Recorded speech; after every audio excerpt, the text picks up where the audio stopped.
సిద్ధ విద్య ఉపయోగాలు. చాలామంది నన్ను ఈ మధ్యకాలంలో అడగడం జరిగింది, సిద్ధ విద్య వల్ల ఉపయోగాలు ఏంటి, అసలు దాని విధానం ఏంటండి, ఇవన్నీ అడగడం జరిగింది. ఇక్కడ ఆల్రెడీ గతంలో మనం చాలాసార్లు దీని గురించి చెప్పుకున్నాం, కానీ ఒకసారి సిద్ధ విద్య వల్ల ఉపయోగాలు ఏంటి, దాని విధానం ఏంటి అన్న విషయం గురించి కాస్త క్లుప్తంగా చెప్పే ప్రయత్నం చేద్దాం. ఈ సిద్ధ విద్య అనేది శివానంద పరమహంస వారు దీన్ని సాధనకి మూల పురుషులుగా మనం చెప్పుకుంటాం. ఇక్కడ ఏంటంటే మీకు ఊపిరితిత్తులు, లంగ్స్ అండ్ బ్రెయిన్, మెదడు, ఈ రెండిటి తాలూకా లింకప్తో ఈ సాధన సాగుతూ ఉంటుంది వాస్తవానికి. సో ఇక్కడ ఏంటంటే మీకు ఇది భౌతికంగా ఉపయోగం కనుక మనం చూసుకున్నట్లయితే ఇది ఒక ప్రాణాయామ విధానంగా మనం చెప్పుకోవచ్చు. దానివల్ల ఏంటంటే మీకు ఆరోగ్యం బాగుంటుంది, చర్మ వ్యాధులు, న్యూరో ప్రాబ్లమ్స్, బీపీ, నాడీ శుద్ధి అవ్వటం, ఇటువంటివన్నీ కూడా శరీరంలో అంత ఇంబ్యాలెన్సెస్ అంతా కూడా మీకు కొంచెం కవర్ అయ్యి కాస్త బ్యాలెన్సింగ్గా ఉండడానికి ఈ ప్రాక్టీస్ అనేది మీకు ఉపయోగపడుతుంది భౌతికంగా. ఇక ఆధ్యాత్మికంగా చూసుకున్నట్లయితే ఇది సిద్ధర్ల యొక్క విద్య. సో ఈ 18 మంది సిద్ధర్లు శివానంద పరమహంస వారికి 18 రకాలన్నీ గతులు ఇవ్వడం జరిగింది. సో ఈ గతులన్నీ ఎవరు ప్రాక్టీస్ చేయరు, అంటే కేవలం ఈ సిద్ధాశ్రమాలకు సంబంధించి ఏవైతే ఉన్నాయో మనకి 3-4 ఆశ్రమాలు ఉన్నాయి, ఆశ్రమం లోపల ఉండేటువంటి వ్యక్తులకు మాత్రమే ఈ గతులు ఇవ్వడం జరుగుతుంది. సో ఎందుకంటే వారి యొక్క అలవాట్లు కానీ ఆహార విధానాలు కానీ అన్నీ డిఫరెంట్గా ఉంటాయి మనతో పోలిస్తే. సో అవుటర్స్కి కూడా ఈ సాధన ఇవ్వాలనే ఉద్దేశంతో గతాగతం అనేది ఇవ్వటం జరిగింది. గతాగతం అంటే శ్వాసను మనం ఒకసారి తీసుకొని కింద నుండి, అంటే మూలాధారం నుండి, అంటే మనకి అర్థం అవ్వాలంటే పొత్తి కడుపు నుండి బ్రెయిన్ వరకు నడుపుతాం, బయటకు వదలం. ఎందుకు అంటే జీవాన్ని బయటకు పోకుండా దాన్ని ఆపి దాన్ని మెదడు వైపు పంపించడం అనేది ఈ సాధనలో ఒక కీలకమైనటువంటి అంశం ఈ సిద్ధ విద్యలో. సో ఇక్కడ ఏంటంటే దీన్ని గతాగతం ఉంటుంది. ఈ గతాగత సాధనే మనకి బయట దొరికేది. మీకు గతులు కావాలంటే మన వీడియో స్టార్టింగ్లో శివానంద పరమహంస వారి ఫోటో వచ్చినప్పుడు ఒక రకమైన సౌండ్ వస్తుంది. ఈ 18 గతుల్లో అది ఒక గతి. దాని గురించి ఆల్రెడీ మనకి ప్రీవియస్ చాలా రోజుల క్రితం ఒక వీడియో చేయడం జరిగింది. సో అది ఒక గతి మీకు. సో ఇలాగా ఈ గతులు మనకు అవసరం లేదు. గతం అనేది ఇక్కడ మనకి సాధారణంగా మనకి ఈ ఉపదేశాలు ఇచ్చేటప్పుడు గతం ఇవ్వడం జరుగుతుంది. ఈ గతాన్ని ఉపయోగించుకొని సాధన డెవలప్ చేసుకుంటూ వెళ్ళడం అనేది చాలా కీలకం. ఇది ప్రారంభంలో మనకి ఇస్తారు, అంటే ఒకసారి శ్వాసను తీసుకొని పొత్తి కడుపు నుండి బ్రెయిన్ వరకు నడిపేటువంటి విధానాన్ని ఇస్తారు. ఆ తర్వాత క్రమేణా ఒకటి దాని స్టెప్పులు మార్చుకుంటూ వెళ్తుంది. ఈ వెళ్ళటం అన్నది దీంట్లో ఉన్నటువంటి కీలకమైనటువంటి ఉపయోగాలు, దీని తాలూకు విధానం. ఇక్కడ ఏంటంటే మీకు ఇది చేసినప్పుడు కుంభకం అనేది జరగాలి. కుంభకం మీరు చేయటం కాదు, కుంభకం దానికనే జరగాలి. సో ఇక్కడ ఏంటంటే కుంభకం అంటే టోటల్గా ఎయిర్ లాక్ చేయడానికి కుంభకం అంటారు.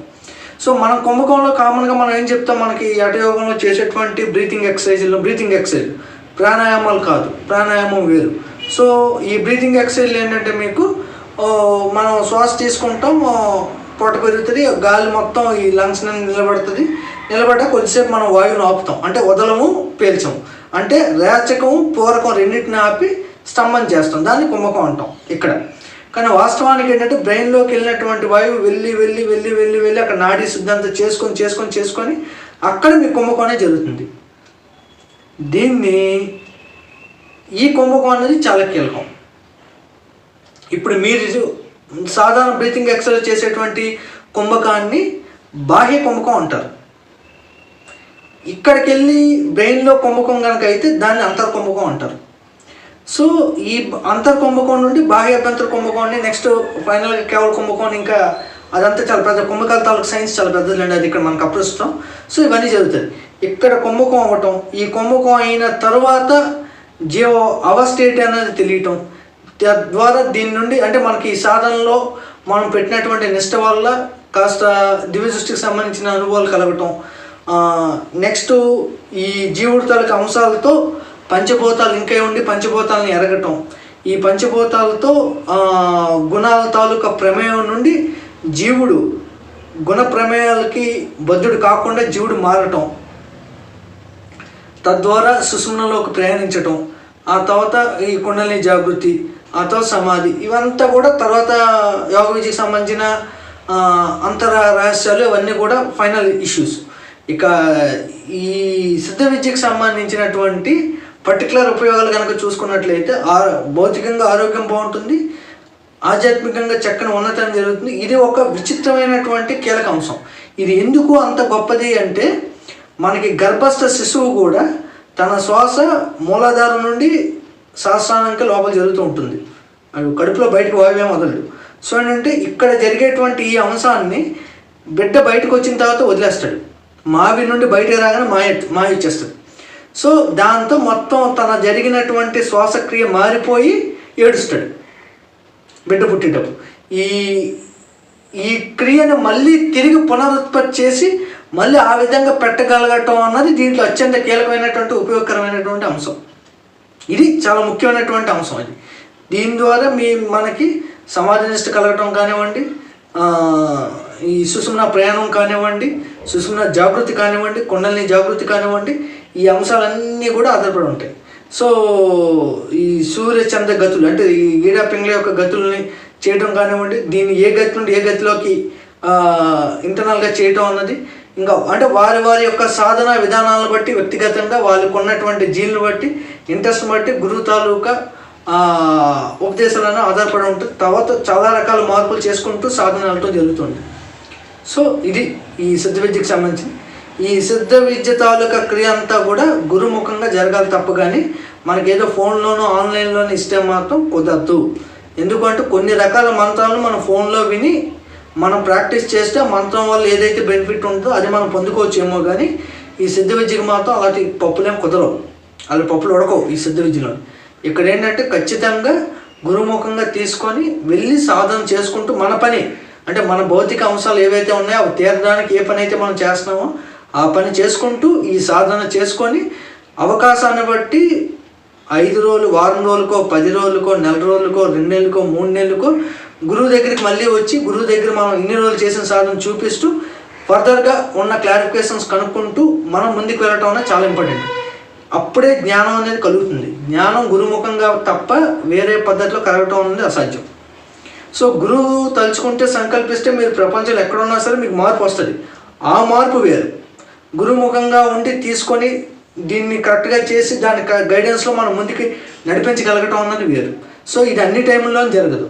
సో ఈ ప్రారంభంలో ఉండేటువంటి ఈ ఏమీ తెలియని వాళ్ళు ఈ ఆన్లైన్ ఉపదేశాలని లేకపోతే ఫోన్లో మేము తీసుకున్నాం. ఈ మధ్యకాలంలో నాకు చాలామంది ఫోన్ చేశారు, మేము ఆన్లైన్లో ఉపదేశం తీసుకున్నామండి పలానా గురువు దగ్గర, లేదు పలానా గురువు దగ్గర మేము చేసుకొని వచ్చామండి, లేకపోతే పలానా గురువు గారు మాకు ఈ బ్లెస్సింగ్ పంపించారండి, మాకు అయిపోయిందండి. ఎవరికి ఏది అవ్వదు. నాడీ శుద్ధి అవ్వటమే పెద్ద పని, దానికి కొన్ని సంవత్సరాలు కూడా పడతాయి.